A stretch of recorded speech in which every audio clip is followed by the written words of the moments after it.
안녕하세요. 미리네 라이브 상모모입니다. 토트넘이 노팅엄과의 경기에서 2대0 승리를 가져왔습니다. 4경기에서 승점을 무려 10점을 따내며 시즌 초반 정말 좋은 출발을 하고 있는 토트넘입니다. 케인이 멀티골로 골을 넣으며 해리 케인은 올 시즌 리그에서 4골을 넣었습니다. 지난 시즌과는 사뭇 다른 출발을 보이고 있는 케인입니다. 맨시티의 홀란드는 4경기에서 6골이라는 정말 미친 골 감각을 보이며 득점 랭킹 1위를 달리고 있습니다. 오늘 영상에서는 손흥민 선수에 대한 이야기를 조금 해보려고 합니다. 손흥민 선수가 지난 시즌 무려 23골을 넣으며 살라와 함께 득점왕을 차지했습니다. 아시아인으로는 최초로 프리미어리그 득점왕이라는 타이틀을 가져간 손흥민입니다. 지난 시즌 토트넘이 위기에 빠졌을 때 손흥민이 결승골에 힘입어 승점을 챙겼던 토트넘이고, 지난 시즌에 너무나도 잘해줬던 손흥민 선수였기 때문에 올 시즌도 시작 전부터 굉장히 많은 기대가 되었었습니다. 또한 토트넘이 현재 무려 7명의 선수를 영입했고 전력 상승이 있었기 때문에 손흥민에게 더 많은 기회가 올 수 있을 것이다 라는 기대감이 시즌 시작 전부터 있었습니다. 새로 영입된 선수들과 프리시즌에서 착실히 준비를 한 토트넘은 승점을 차곡차곡 쌓아가고 있는데요. 손흥민 선수는 시즌 첫 골을 아직도 신고하지 못하고 있습니다. 그리고 디 애슬레틱에서는 손흥민 선수에 대한 냉정한 평가를 했는데요. 이와 관련된 내용을 확인해 보도록 하겠습니다. 노팅엄과의 경기에서 손흥민 선수의 경기력이 비판을 받아야 할 만했다라는 것은 아니라고 봅니다. 하지만 지난 시즌 득점왕 손흥민이기 때문에 팬들과 언론들의 기대치가 그만큼 높아졌다라고 볼 수 있을 것입니다. 손흥민 선수가 74분을 뛰고 히샬리송과 교체 아웃되었고, 교체 아웃된 뒤 손흥민 선수의 표정이 너무나 좋지 않았다. 이 부분 또한 이슈가 되고 있는데요.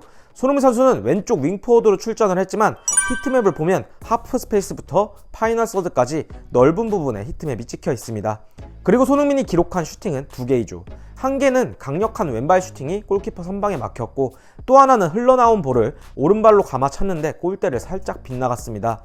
터치 횟수는 26회로 매우 적은 수준이었고, 패싱 정확도는 69%, 키패스는 무려 3회를 기록했습니다. 그리고 토트넘은 어떤 진영으로 경기를 펼쳤을까요?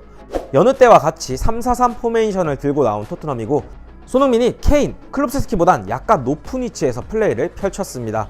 손흥민이 미끼가 되는 전술이었다라고 평가를 하는 평론가들도 좀 있습니다. 지난 3라운드 울브스전에서는 손흥민은 잦은 터치 미스를 보이기도 했지만 오늘 경기에서는 울브스전처럼 좋지 않은 모습은 아니었고 열심히도 뛰었습니다.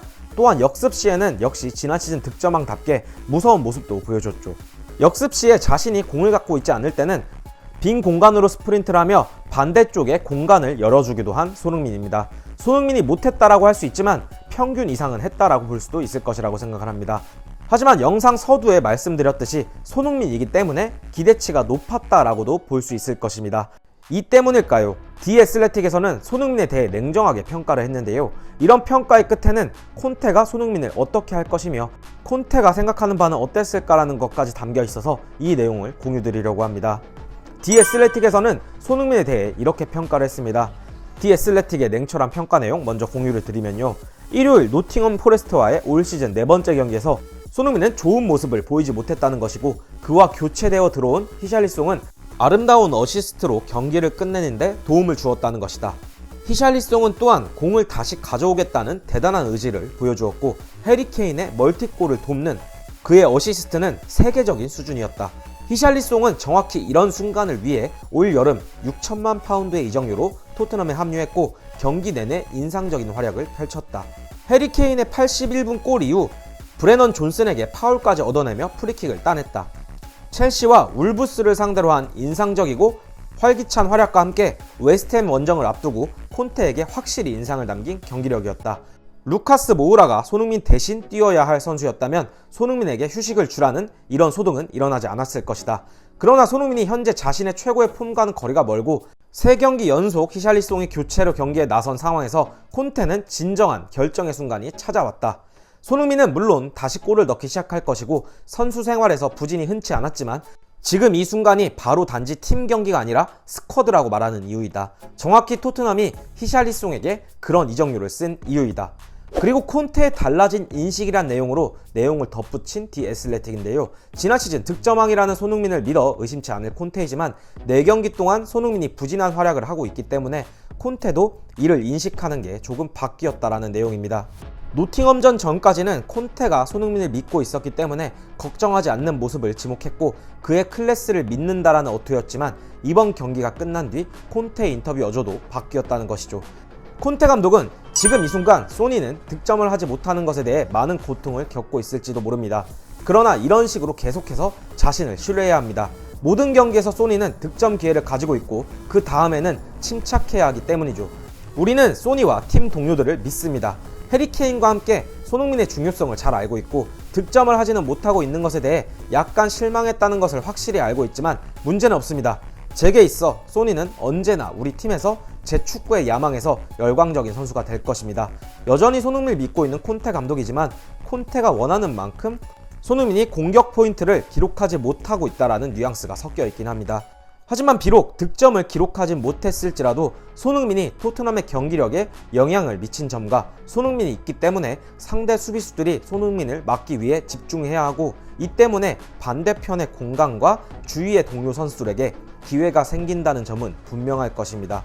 지난 시즌 피니셔로서 진면모를 보여줬었던 손흥민 선수이기 때문에 우리의 기대치가 그만큼 높고 더 좋은 활약을 보고 싶은 마음은 있을 것입니다. 하지만 선수들은 경기력이 좋을지라도 때로는 골을 넣기 위해 운이 필요할 때도 있을 것이며 경기력이 좋지 않을 때도 이 운에 따라 골이 들어갈 수도 있을 것입니다.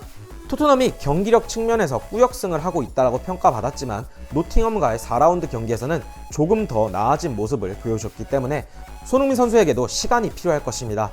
하지만 지금 시점에서 하나 다른 점은 지난 시즌에는 히샬리송이라는 공격수가 없었고 이번 시즌에는 히샬리송이라는 공격수가 있기 때문에 많은 이들의 기대치를 손흥민이 빠른 시간 안에 만족시키지 못한다라면 콘테의 뉘앙스로 보았을 때 손흥민이 선발 명단에 들지 못하는 상황도 생길 수도 있을 것입니다.